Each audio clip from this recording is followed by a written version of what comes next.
कथा चल रही थी कि शंखचूड़ के साथ भगवान शंकर का युद्ध चल रहा है। भोले बाबा ने त्रिशूल उठा लिया और उसके कवच के भेदन नहीं हो पा रहा था, तो भगवान नारायण जो है एक ब्राह्मण का भेष बना करके शंखचूड़ के पास गए और उससे कवच मांगा।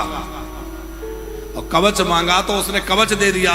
उसकी उस वचनबद्धता, ब्राह्मण्यता को देखकर भगवान इतने रीझ गए, अत्यंत प्रसन्न हो गए। बाद में अब देखो, एक कवच तो भगवान ने ले लिया, पर एक कवच और है उसके पास। वो कौन सा है? सती नारी के सतीत्व का कवच। तो जैसे कल हम लोग सुन रहे थे कि भगवान ने वृंदा को छला, उसी प्रकार भगवान जो है जब शंखचूड़ का रूप धारण करके और तुलसी के पास पहुंचे। अब तुलसी को लगा मेरे पतिदेव युद्ध से आ गए हैं, तो दौड़कर उसने चरणों में प्रणाम किया और जैसे आलिंगन किया तो स्पर्श होते ही वो जान गई, क्योंकि परम पतिव्रता है, स्पर्श से पहचान गई ये मेरे पति नहीं है। पर वह क्रोध में भर गई। उसकी सुंदर मृग जैसे जो नयन हैं, उनकी भ्रुकुटी तन गई, नेत्र लाल लाल हो गए, होंठ फड़कने लगे, क्रोध में भर गई। कौन हो तुम जिसने मेरे साथ ऐसा छल किया है? तुम छलिया हो, तुम अपराधी हो, तुम्हारा हृदय पत्थर की तरह निष्ठुर है जो तुम एक सती नारी के साथ छल करने आए हो। बहुत कठोर वचन कहे। भगवान विष्णु अपने असली रूप में आ गए, देवी में नारायण। भगवान होते हुए भी उसका क्रोध शांत नहीं हुआ और उसने कहा कि आपका हृदय लोग दया रूप कहते हैं, पर आप दया रूप नहीं है, आप तो दयाहीन हैं। आप तो पत्थर जैसे हृदय के हैं जो मेरी सतत भंग करने, कपट करने आए। पाषाण सदस्तुम चा दयाहीनो यथा खला, तस्माद पाषाण रूपस्तुम मच्छापेन भवाधुना। तुमने मेरे साथ छल किया है, मेरा श्राप है कि तुम पत्थर हो जाओ। अब एक सती नारी का श्राप तो भगवान को भी परास्त कर देता है। एक सती नारी से तो परमात्मा भी, परमेश्वर भी हार जाते हैं। फिर चाहे वो अनुसुईया हो, चाहे सती ये वृंदा हो, चाहे सती तुलसी हो और चाहे सती सावित्री हो, सती नारी से भगवान भी पराजित हो जाते हैं और यमराज भी पराजित हो जाते हैं। भगवान ने हाथ जोड़कर कहा, देवी आपका श्राप मुझे शिरोधार्य है। वहीं पर भगवान शंकर प्रकट हो गए और तुलसी को समझाया, देवी आप क्रोध ना करें, ये सब मेरी इच्छा से हुआ। तुलसी ने भगवान महादेव के चरणों में वंदन किया, प्रणाम किया, कहा कि मुझे क्या आज्ञा है, अब तो मैं रह नहीं सकती, ये जीवन धारण नहीं करना चाहती।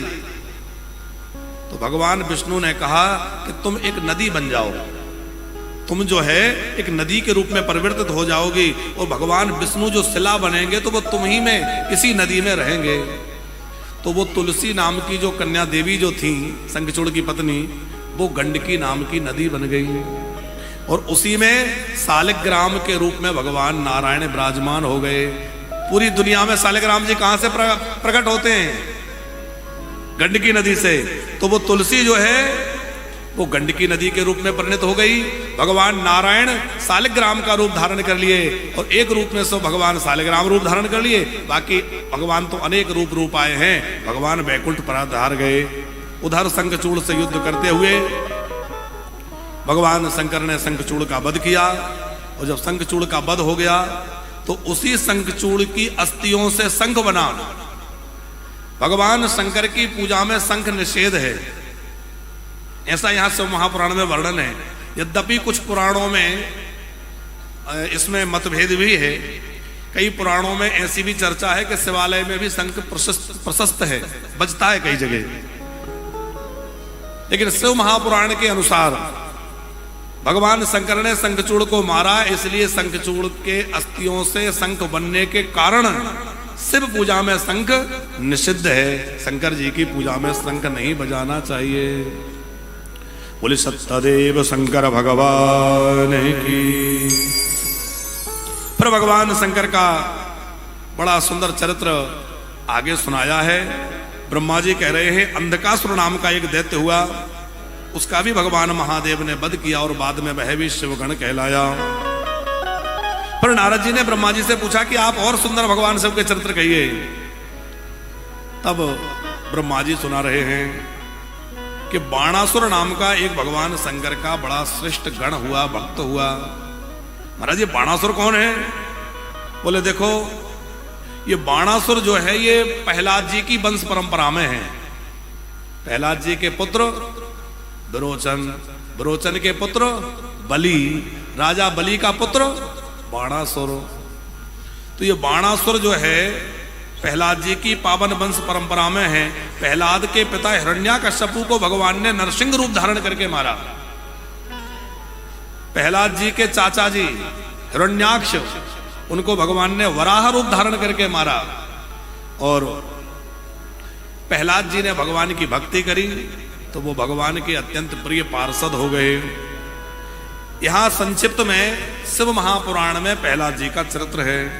अब भागवत में आप प्रहलाद जी का चरित्र सुनते ही हैं, तो हम लोग प्रहलाद जी को, नरसिंह भगवान को प्रणाम करें। बोले नरसिंह भगवान की, भक्त प्रहलाद की।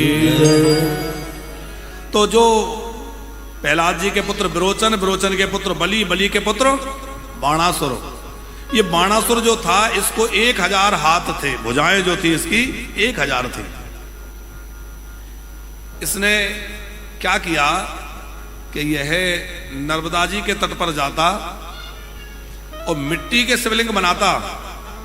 गुप्ता जी, मिट्टी के शिवलिंग बना बना करके और नर्मदा जल से अभिषेक करता, शिवार्चन करता और बाद में नर्मदा जी में ही उन शिवलिंग को विसर्जित कर देता। तो 1000 हाथों से बनाता तो खूब शिवलिंग बनाता होगा। हम लोगों के पास तो 2 ही हाथ है, वो तो 1000 हाथों से बना रहा था। अच्छा, बाणासुर के द्वारा जो शिवलिंग बनाए गए और नर्मदा जी में छोड़े गए वो बाण लिंग कहलाए। बाणासुर द्वारा बने गए लिंग ही बाण लिंग कहलाए। वो सब नर्मदा जी से प्रकट होते हैं बाण लिंग के रूप में। उस बाणासुर की परम भक्ति को देखकर, शिवाराधना को देखकर महादेव जी प्रसन्न हो गए और प्रकट होकर कहा वरदान मांगो। बाणासुर से कहा वरदान मांगो। भोले बाबा तो ऐसे हैं कि गलती से भी कोई थोड़ी सेवा कर ले। वो बड़ा प्रसिद्ध प्रसंग आपने सुना होगा कि एक चोर जो है शिवालय में जाके शिव जी के ऊपर चढ़ गया, शिवलिंग के ऊपर। किस किसने सुना है? सबने सुन रखा है ना, इसलिए उसको सुना नहीं रहे कि वो चोर है, वो चोरी करने शिवलिंग के ऊपर पैर रख के खड़ा हो गया और महादेव जी प्रसन्न हो गए। बोले कोई जल चढ़ाता है, कोई फल चढ़ाता है, तो पूरा ही चढ़ गया। अरे भाई, ऐसा भगत तो आज तक नहीं मिला जो पूरा ही चढ़ जाए। एक व्याध की कथा है शिव महापुराण में। एक व्याध जो है वन में शिकार करने गया, पर उस दिन कोई शिकार नहीं मिला, तो भूखा प्यासा जो है एक पेड़ पर बैठा था। धनुष बाण लेकर घात लगाए, कोई पशु आएगा तो मैं शिकार करूंगा। संयोग से जिस पेड़ पर बैठा था वो पेड़ बिल्वपत्र का था। अच्छा, वो प्रतीक्षा करते करते तोड़ तोड़ के बिलपत्र, वो पत्ते तोड़ तोड़ के ऐसे फेंक, उसको पता नहीं था कि ये क्या है, इसका क्या महत्व है। तो वो प्रतीक्षा करते करते ऐसे तोड़ तोड़ के नीचे पत्तियां पटक रहा था और कुछ पत्तियां हवा के झोंके से उड़ करके पास में ही जो शिवलिंग विराजमान थे उनके पास पहुंच गई। उसके द्वारा गिराई गई पत्तियां शिवलिंग पर पहुंच गई। अब उसने कोई पूजा तो की नहीं थी, कोई जानबूझ के बिलपत्र तो चढ़ाया नहीं था, पर भोले बाबा को लगा कि भैया भूखा प्यासा बैठा है और भूखा रह के मेरी आराधना करके मुझ पर बिलपत्र अर्पण कर रहा है। महादेव जी प्रसन्न होकर प्रकट हो गए, वरदान मांग, वरदान मांग, वरदान मांग। उसने विचार किया कि मैंने तो कोई भक्ति नहीं करी, फिर भी शिव जी प्रसन्न हो गए। उस दिन हमारे मुकेश महाराज जी सुना रहे थे, वो प्रसंग बहुत अच्छा प्रसंग है यहाँ। वो शिव महापुराण में गुणनिधि का, कि उसने चोरी करने के लिए अपना कपड़ा उतार के जलाया। अब उसने जलाया तो चोरी करने के लिए, उजाला करने के लिए था, थोड़ा उजाला हो जाएगा, मैं सामान लेके भाग जाऊंगा। लेकिन महाशिवरात्रि के अवसर पर उसने वो कपड़ा जलाया तो भोले बाबा ने उसको दीपदान मान लिया कि इसने दीपदान किया है, कपड़ा जला के प्रकाश किया है, मेरे मंदिर, अंधेरे मंदिर में इसने उजाला किया है। तो अगले जन्म में भगवान शंकर ने उसको राजा बना दिया। अच्छा, शिवाराधना का प्रभाव ये कि उसको मुझे याद था कि मैंने कपड़ा जलाया था तो ये मिल गया। तो उसने खूब दीपदान कराए, असंख्य दीपदान करे, तो उसका फल यह हुआ कि अगले जन्म में वो देव स्वरूप प्राप्त कर लिया। फिर उसने काशी में शिव आराधना की और फिर दीपदान करे, तो फिर भगवान शंकर ने उसको धनाधिपति कुबेर बना दिया, कुबेर का पद उसको प्राप्त हो गया। तो महादेव हैं, उनका देना बड़ा निराला है। भस्मासुर की कथा तो आप सबने सुन रखी है, सुनी है कि नहीं? अच्छा, इसमें लगभग 30% ही हाथ उठ रहे हैं। चलो थोड़ी सी सुना देते। वो भस्मासुर, दंभासुर उसका नाम था। वो जाकर के शिव आराधना कर रहा था, तो शिव जी की आराधना करी तो शिव जी प्रसन्न हो गए। वरदान मांगो। दंभासुर ने वरदान मांगा, शकुनी नाम के दैत्य का पुत्र था ये। तो वरदान मांगा कि मैं जिसके मस्तक पे हाथ रखूं वो जल के भस्म हो जाए। भोले बाबा ने कहा तथास्तु। अब वो मन में सोचा कि किसी और पे बाद में रखूंगा, पहले इन्हीं के सिर पे हाथ रख दूं। तो भोले बाबा के पास में पार्वती जी थी, बोले ये जल के भस्म हो जाएंगे, इसको मैं ले जाऊंगा। अब जैसे ही भोले बाबा के मस्तक पर हाथ रखने के लिए चला, भोले बाबा ने सोचा वरदान तो मैं नहीं दिया, झूठा तो हो ही नहीं सकता, और सिर पे हाथ रखेगा तो यहीं गड़बड़ हो जाएगी, ये तो यहीं प्रैक्टिकल करने लग गया। भोले बाबा भागे। अब आगे आगे भोले बाबा, पीछे पीछे असुर। भागते भागते महादेव परेशान हो गए। फिर क्या हुआ? भगवान नारायण का स्मरण किया, प्रभु कुछ करिए। भगवान एक ग्वाला बन के आए। अरे रुको रुको रुको दैत्यराज, कहां भागे जा रहे हो? क्या हुआ क्या हुआ? वो असुर रुक गया। हाँ जी, क्यों रोक रहे हैं? नहीं, मैं पूछ रहा था, इतना परेशान है, क्या बात है? ओहो, लगता है महादेव के पीछे भाग रहे हो, ये पागल बाबा ने तुम्हें भी कोई पागल बना दिया। बोले क्या मतलब? बोले कहीं इन्होंने वही वाला वरदान तुम्हें तो नहीं दे दिया, ऊपर हाथ रखो भस्म हो जाए? बोले हाँ बिल्कुल ऐसे ही वरदान दिया है। अरे ये तो भांग के नशे में रहते, तो पागल है, किसी को कुछ भी कहते रहते हैं, तुमने मान लिया? ये तो नशे में रहते, भागते रहते, इनको तो कुछ फर्क पड़ता नहीं है, पीछे वाला भाग भाग के परेशान हो जाता है। तो तुमको वरदान का यदि पता लगाना ही है तो थोड़ा अपना अच्छा भला सर है इसी पे रख के देख लो। उसने कहा अच्छा हम जल नहीं जाएंगे? अरे दैत्यराज एकदम थोड़ी जल जाएंगे, जैसे ही रखोगे तो थोड़ा गरम गरम लगेगा, और थोड़ा थोड़ा गरम गरम लगे तो तुरंत हटा लेना। उसने कहा बात तो ठीक है, थोड़ा सा करके तो देखें। और जैसे ही उसने ऊपर किया, कुछ हुआ? बोले नहीं कुछ नहीं हुआ। बोले मैं तो कह रहा था कुछ होगा ही नहीं। अब वो हाथ थोड़ा ऊपर था ना, बोले और पास का, थोड़ा और पास किया, कुछ हुआ? बोले नहीं कुछ नहीं, कुछ गर्म लग रहा है। बोले बिल्कुल नहीं लग रहा। अरे बोले कुछ नहीं होगा। और जैसे ही उसने रखा तो अब गरम गरम क्या लगना था, वो तो स्पर्श करते ही भस्म की ढेरी बन गया। समाप्त। बोले बाबा आए, अच्छा बचाया आज। भगवान श्री हरि बोले जरा सोच समझ के वरदान दिया करो, आजकल चेले बड़े बदमाश हो गए हैं, इनको देने लग जाओ ये सब कुछ ही मांग लेते हैं। मगर भोले बाबा भी ऐसे हैं कि आप भले ही पहाड़ों में रहते हैं, शमशान में रहते हैं, पर अपने भक्तों को महलों में रखते हैं। भोले बाबा के भक्त आपको कभी गरीब नहीं मिलेंगे, दरिद्र नहीं मिलेंगे। अच्छा एक बात देखिएगा, आचार्य श्री भगवान विष्णु के भक्त, रामकृष्ण के भक्त तो आपको गरीब मिल जाएंगे, लेकिन भोले बाबा का भक्त गरीब नहीं मिलेगा।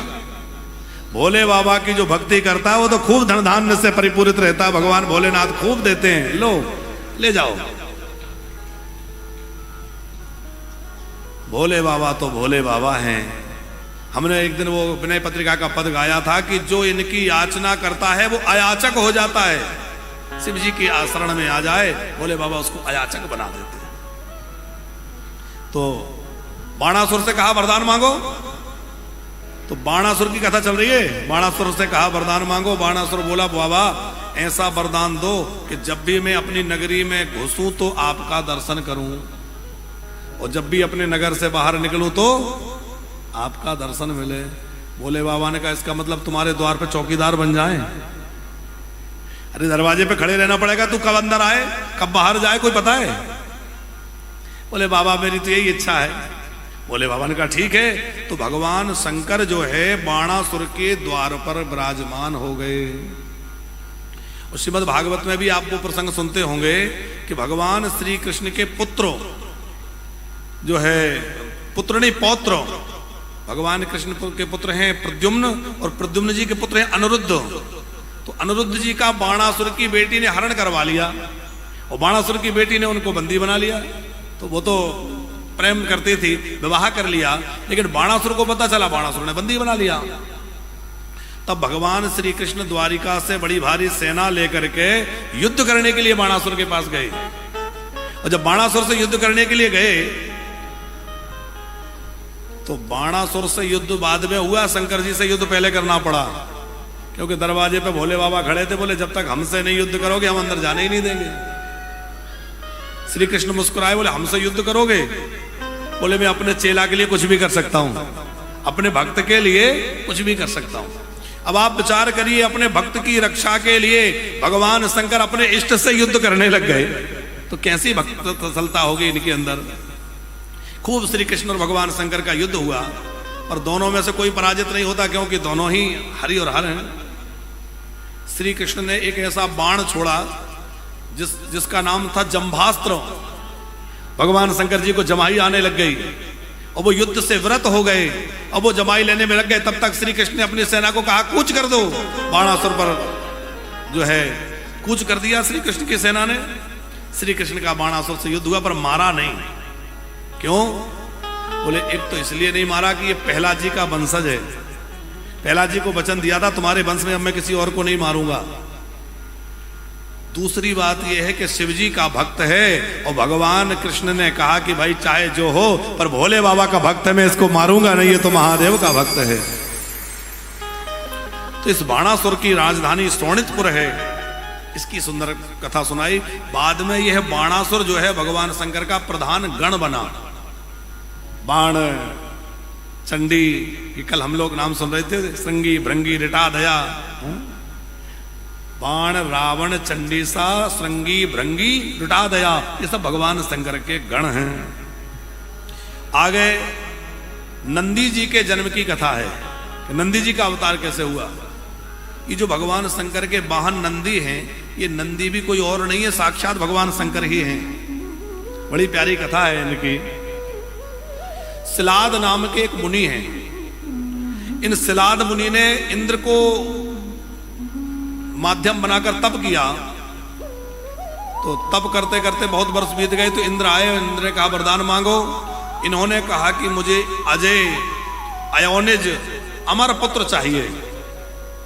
इंद्र बोले ये मेरे बस का नहीं है, ऐसा पुत्र तो भगवान महादेव दे सकते हैं। तो सिलाद ऋषि ने शिव जी की तपस्या करी, और देवताओं के वर्षों से 1000 दिव्य वर्षों तक कठोर तप किया। और 1000 दिव्य वर्षों तक जब कठोर तपस्या करी, भगवान शूलधारी त्रिशूल हाथ में लेकर, बड़ी सुंदर रुद्राक्ष की मालाएं हैं, जटाएं बंधे हुए हैं, गंगा जी जिनमें से बह रही हैं, सुंदर बागांबर धारण किए हुए हैं, भभूत रमाए हुए हैं। नीलकंठ बाबा विश्वनाथ प्रकट हो गए, महादेव प्रकट हो गए। वरदान मांगो। सिलाद मुनि हाथ जोड़ के कहने लगे, महेशो यदि तुष्टोसी यदि वा वरदश्च मे इच्छामि तत्समं पुत्रं मृत्युहीन अयो निजा मृत्युहीन आयो निजा। हे महादेव, यदि आप सचमुच मुझ पर प्रसन्न हैं तो आप मुझे अपने समान पुत्र दे दीजिए, जैसे आप हैं, आपके जैसा बेटा हो जाए, जो अमर हो, जो अजय हो, जो मृत्यु से हीन हो, जो किसी मां के गर्भ से जन्म ना ले। भोले बाबा ने कहा अरे बाबरे, ऐसा तो और कोई हो ही नहीं सकता, मेरे जैसा तो मैं ही हूं। अच्छा, भगवान के जैसा कोई दूसरा भी हो सकता है क्या? आप सरस खोजो कहां जाई, मैं अपने जैसा कहां खोजने जाऊंगा। भोले बाबा ने कहा भैया और कोई ऐसा नहीं हो सकता, इसलिए मैं ही तुम्हारा पुत्र बन के आ जाऊंगा। सिलाद मुनि तो नाच उठे, प्रसन्न हो गए, महादेव मेरे बेटा बनेंगे। और फिर भगवान शंकर अंतर ध्यान हो गए। अब वरदान मांगा था कि मुझे जो पुत्र हो वो किसी मां के गर्भ से जन्म ना ले, तो कैसे प्रकट हो? भोले बाबा की बड़ी विचित्र लीला है। सिलाद मुनि यज्ञ करने के लिए यज्ञ भूमि का खनन कर रहे थे, भूमि खोद रहे थे। तो भूमि खोदते समय उन्हें उस भूमि में गड्ढे में 4 भुजा वाला सुंदर स्वरूप वाला सुंदर त्रिशूल हाथ में लिए एक बालक उस भूमि में दिखाई दिया। छोटा सा बालक है लेकिन बड़ा सुंदर स्वरूप है। कभी कभी आपने भगवान शंकर के बचपन का एक फोटो रहता है, ऐसे लेटे रहते हैं, कहीं कहीं देखा होगा। ऐसे ही हमें लगता है ऐसा ही स्वरूप होगा जो महापुराण में वर्णन है कि रुद्राक्ष पहने हैं, जटाजूट बंधे हैं, छोटे छोटे हाथों में त्रिशूल है और बड़ा सुंदर स्वरूप है, त्रिनेत्र हैं, बागांबर बंधी है। उनका वह दिव्य रूप देख करके सिलाद मुनि गदगद हो गए। महादेव महादेव महादेव पुकारने लगे। उस समय मेघ गरजने लगे, मंद मंद फुहार पड़ने लगी, देवता पुष्प वर्षा करने लगे, देवताओं की दुंदुभियां बजने लगी, देवांगनाएं नृत्य करने लगी, गंधर्व गायन करने लगे, यक्ष झूम झूम के नाचने लगे और बड़ा भारी उत्सव वहां प्रकट हो गया। वहां ब्रह्मा जी आ गए, भगवान नारायण आ गए, भगवान शंकर पधारे, सारे देवता प्रकट हो गए और सिलाद मुनि के आश्रम पे बड़ा विशेष कौतूहल पूर्वक उत्सव प्रारंभ हो गया कि अथ ब्रह्मादयो देवा, कि अथ ब्रह्मादयो देवा देवपत्न्याश्च सर्वसा तत्रा जगमस्य सुप्रीत्या हरिश्चैव शिवो। जय हो, पधारिए, खूब खूब स्वागत है। कथा के मध्य खूब आचार्य गणों का भी मंगलमय आगमन हो रहा है। श्री शिव महापुराण श्रीमद् भागवत कथा के सुप्रसिद्ध व्याख्याता, सुमधुर गायन करने वाले परम श्रद्धे आचार्य श्री अतुल कृष्ण शास्त्री जी पधारे हुए। एक बार जोरदार तालियां आचार्य जी के लिए। आप इस भोपाल की भूमि से हैं और भोपाल में तो खूब कथा का वर्षण करते ही है, भारतवर्ष में खूब कथाओं की गंगा बहाते हैं। आप श्री का बहुत बहुत स्वागत है।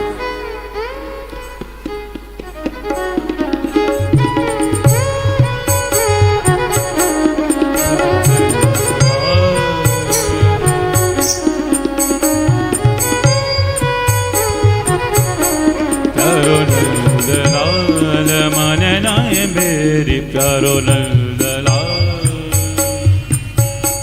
प्यारो नंदलाल मनना मेरे प्यारो नंदलाल,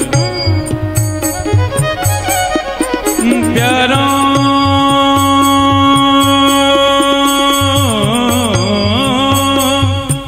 प्यारो प्यारो नंदलाल मनना मेरे प्यारो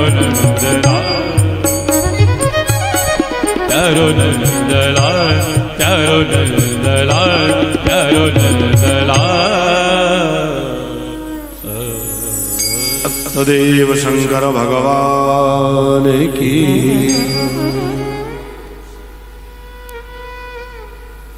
बोलिए नंदीश्वर महाराजों की कि अथ ब्रह्मादयो देवा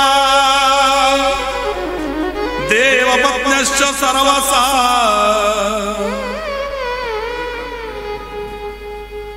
तत्रा जगमश्च सुप्रीत्या हरिश्चैव शिवोऽम्बिका। श्री राम जय राम जय जय राम, श्री राम जय राम जय जय राम, श्री राम जय राम जय जय राम, श्री राम जय राम जय जय राम, जय जय राम, श्री राम जय राम जय जय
कथा चल रही थी कि नंदी जी प्रकट हुए तो वहां सब देवता पधारे, गंधर्व पधारे, यक्ष पधारे और बड़ा भारी उत्सव प्रकट हो गया।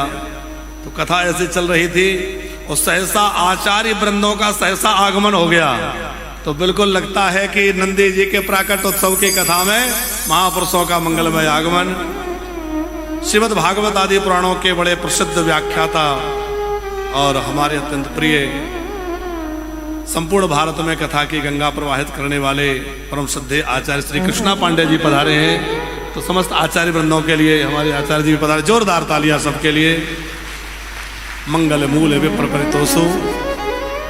आप सभी के श्री चरणों में सादर साष्टांग दंडवत प्रणाम करते हुए हम लोग आगे के प्रसंग में चलें।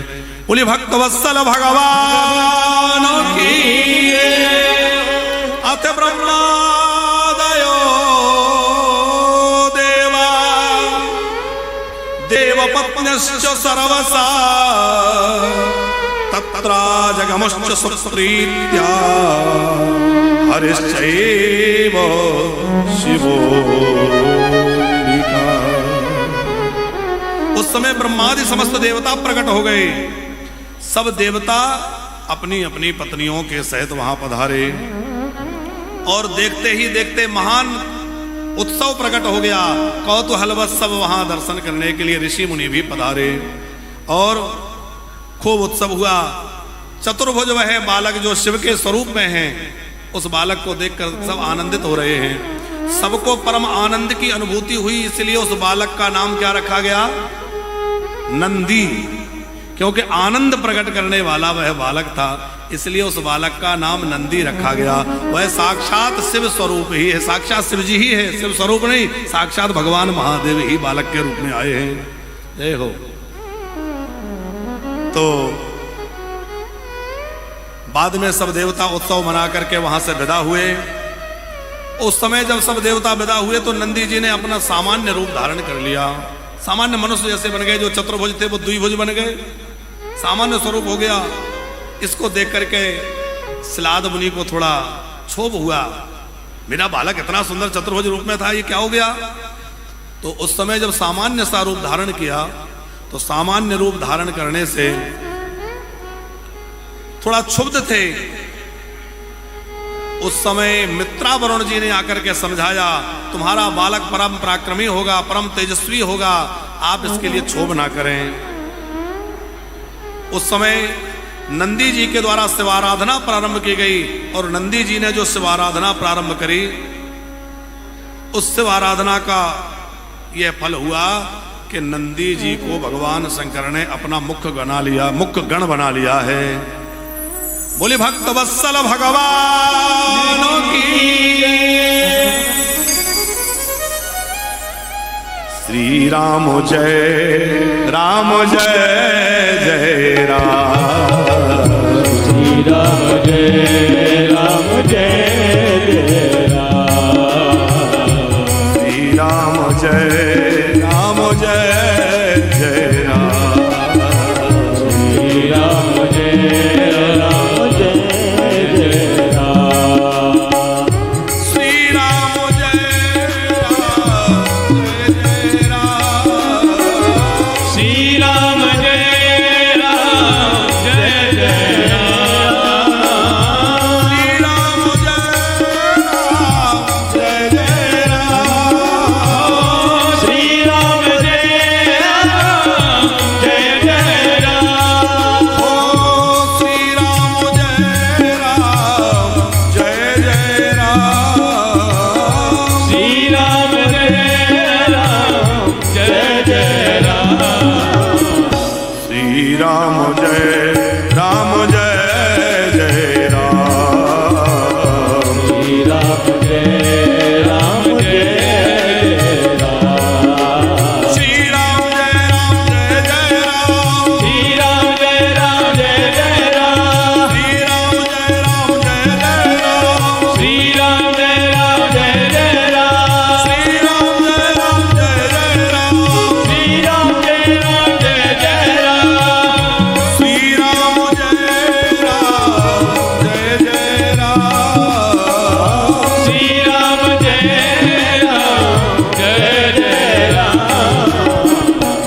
राम जय राम जय जय राम।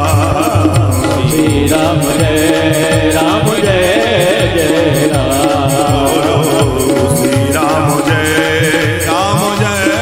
जय राम। श्री राम जय जय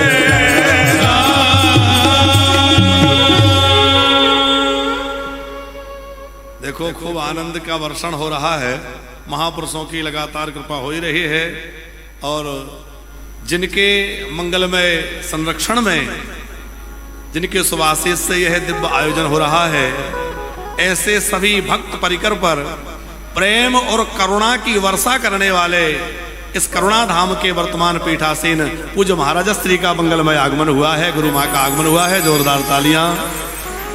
और हमारे अत्यंत प्रिय और संगीत के बड़े अच्छे विद्वान संगीताचार्य भागवताचार्य श्री अमितानंद जी महाराज श्री जी भी पधारे हुए, उनका भी बहुत बहुत स्वागत है। तो हम लोग कथा में श्रवण कर रहे थे कि नंदी जी ने कठोर शिव आराधना करना प्रारंभ किया और भगवान महादेव का स्तवन किया, शिव आराधना करी। भगवान शंकर प्रकट हो गए और भगवान शंकर ने प्रकट होकर कहा कि देखो, तुम्हें कभी बुढ़ापा नहीं आएगा, तुम अजर रहोगे, तुम अमर रहोगे और सदा तुम मेरे साथ रहोगे।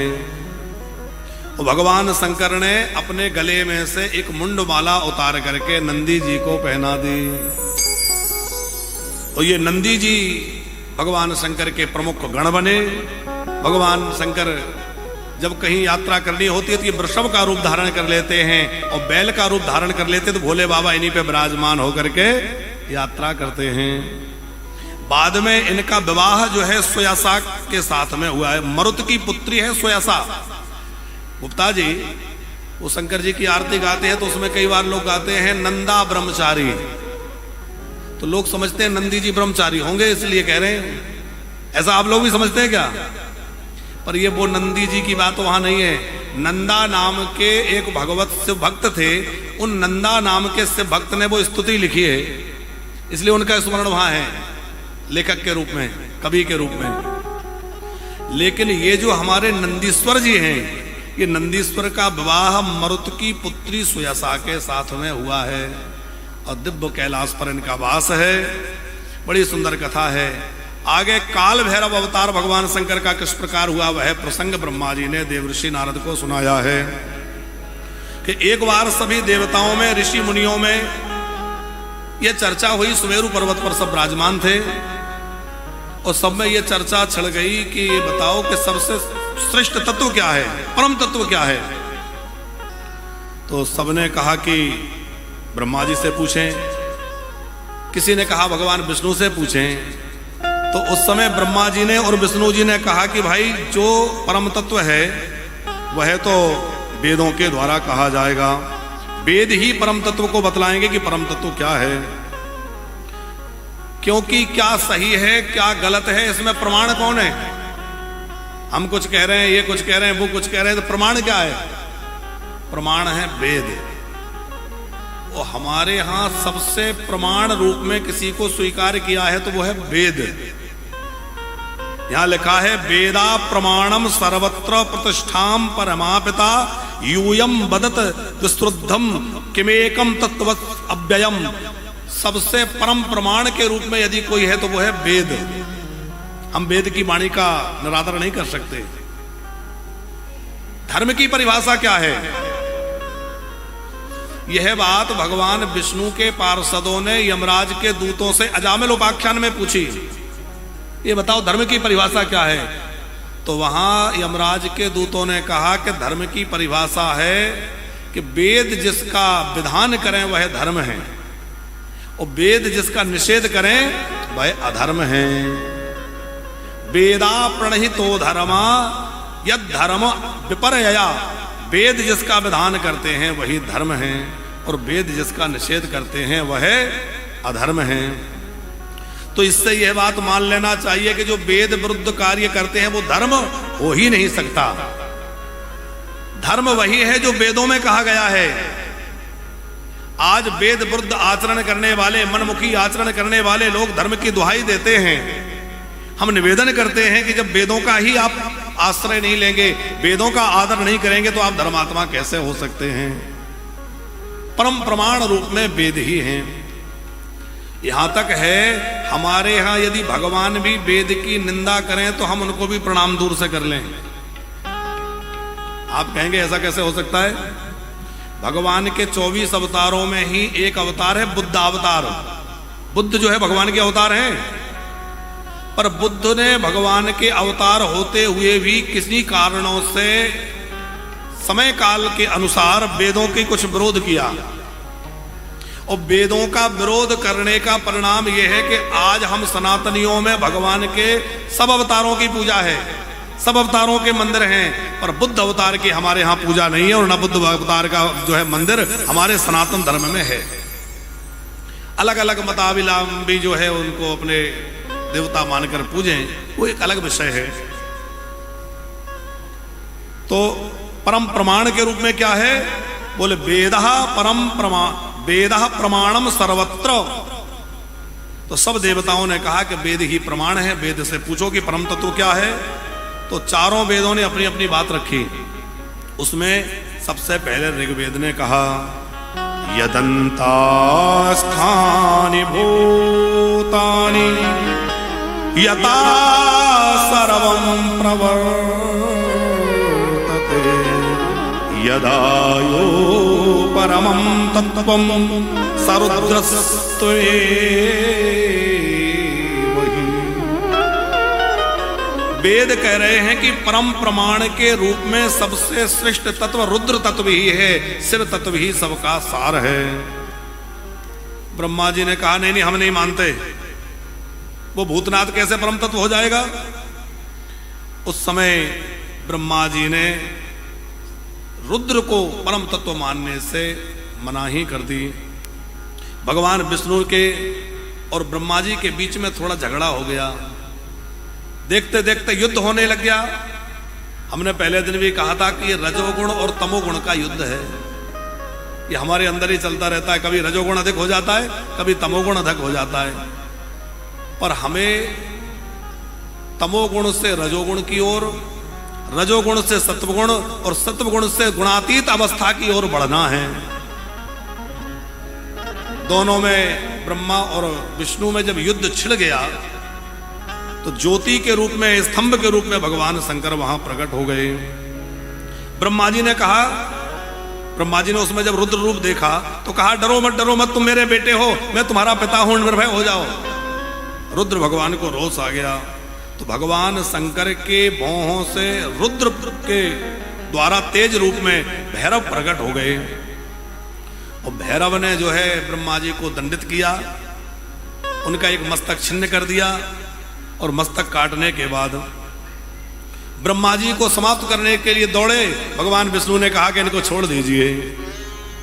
उस समय वह विष्णु की प्रार्थना पर भगवान शंकर ने भैरव को शांत तो कर दिया, ब्रह्मा जी को छोड़ दिया, लेकिन वह ब्रह्मा जी का मस्तक काल भैरव के, उन भैरव के हाथ में चिपक गया। सर्वत्र उस कपाल को लेकर के भैरव घूमते रहे, क्योंकि ब्रह्म हत्या लग गई, ब्रह्मा को सिर काटा है तो ब्रह्म हत्या लग गई, वो ब्रह्म हत्या ही उनके पीछे लग गई, कपाल चिपक गया। सब जगह घूमते घूमते भगवान विष्णु के पास आए। भगवान विष्णु ने सत्कार किया, पूजन किया, और भैरव से कहा कि आप जो है काशी में चले जाइए, क्योंकि काशीपुरी अद्भुत नगरी है, महादेव का नित्य स्थान है।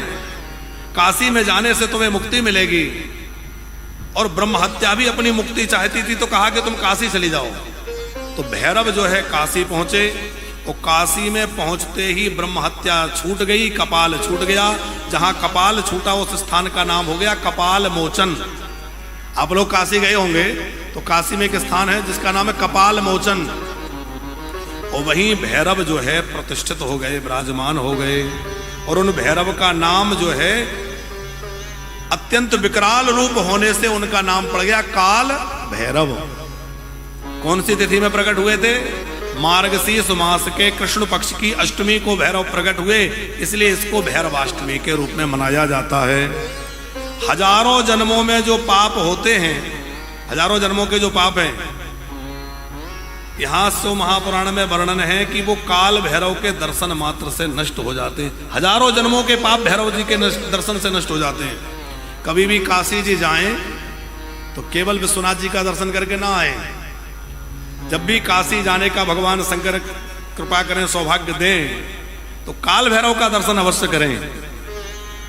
एक तो काशी जाने वालों को गंगा स्नान अवश्य करना चाहिए, काशी जाने वालों को अन्नपूर्णा माता का दर्शन अवश्य करना चाहिए, हो सके तो संकट मोचन हनुमान जी का दर्शन करें, वो स्वामी तुलसीदास जी ने जहां भजन किया है, और काल भैरव का दर्शन करें, फिर भगवान विश्वनाथ जी का दर्शन करें। इन सब दर्शनों के साथ विश्वनाथ का दर्शन करने से पूरी तरह काशी के दर्शन का फल प्राप्त होता है। अनेक जन्म नियोक्तैरो यत कृत्य जन्तु भेस्त्वधम तत सर्वं विलयं याति काल भैरव दर्शनम्। काल भैरव के दर्शन से अनेक जन्मों के पाप नष्ट हो जाते हैं। और गुप्ता जी, इस कथा की फलश्रुति भी यहां लिखी है। जो इस कथा को सुनता है वह अपने जीवन के सारे पापों से मुक्त हो जाता है। कि श्रवणाख्यानम् इदं पुण्यम ब्रह्म हत्यानोदकम्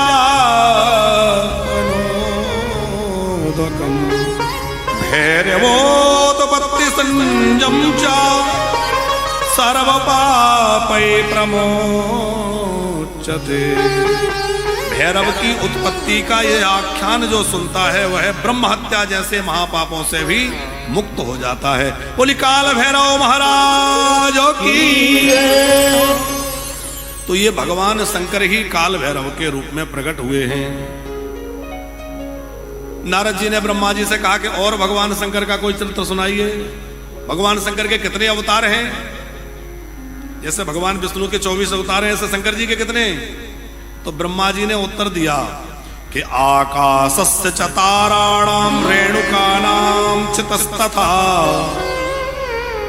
हो सकता है कोई आकाश के तारों को गिन ले, हो सकता है कोई पृथ्वी के रजकणों की गिनती करने में समर्थ हो जाए, और भगवान शंकर ने कितनी बार अवतार लिया है इसको कोई नहीं गिन सकता। जब जब किसी भक्त ने बुलाया, भोले बाबा दौड़े चले जाते हैं, कभी कोई रूप धारण करके, कभी कोई रूप धारण करके। महादेव जी तो सदा बरसों पर बैठकर विचरण करते रहते हैं। क्यों? बोले कौन भक्त दीनहीन मिल जाए, कौन दुखी मिल जाए, और किसके लिए मुझे सहायता करनी पड़े। भोले बाबा सदा भक्तों पर कृपा के लिए विचरण किया करते हैं। जिस समय एक और भगवान शंकर का अवतार का प्रसंग ब्रह्मा जी ने सुनाया है। बोले जिस समय भगवान नरसिंह ने नरसिंह रूप धारण, विराट रूप भगवान विष्णु ने धारण करके और हिरण्याकश्यपु का उद्धार किया। आपने वो सबने कथा सुनी है कि नहीं? प्रहलाद जी के चरित्र में भगवान नारायण क्या बने? नरसिंह, आधे नर और आधे सिंह, तो नाम पड़ गया नरसिंह। और जो भगवान शांताकारम है, हम लोग भगवान की स्तुति करते तो क्या कहते हैं? शांताकारम भुजगशयनम शांतम शाश्वतमेव प्रमगनम निर्वाण शांति प्रदम। जो सदा शांत स्वरूप में रहने वाले हैं, जब उन्होंने देखा कि कोई मेरे भक्त का अपराध कर रहा है, तो वह शांत स्वरूप परमात्मा बड़ा विराट रूप धारण कर लिए, भारी उग्र रूप धारण करके सबको भयभीत कर दिया। अच्छा, भगवान नरसिंह ने तब तक हिरण्याकश्यपु को नहीं मारा जब तक उसने भक्त का अपराध नहीं किया। आचार्य श्री प्रहलाद जी के जन्म के पहले भी हिरण्याकश्यपु भगवान का विरोधी था। पहले भी भगवान को भला बुरा कह रहा था, पर भगवान ने क्रोध नहीं किया। कब क्रोध किया? जब प्रहलाद जी का अपराध किया, क्यों? बोले भगवान का एक नियम है, जो अपराध भगत कर करहे, जो अपराध भगत जो अपराध भगत कर करहे, जो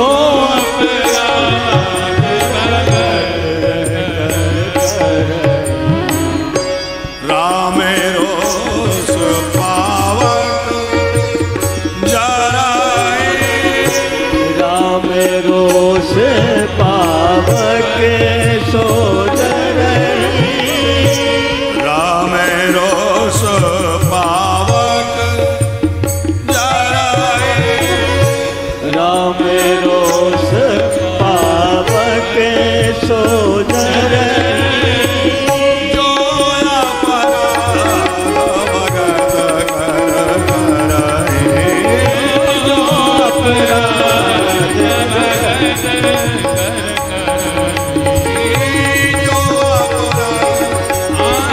जो अपराध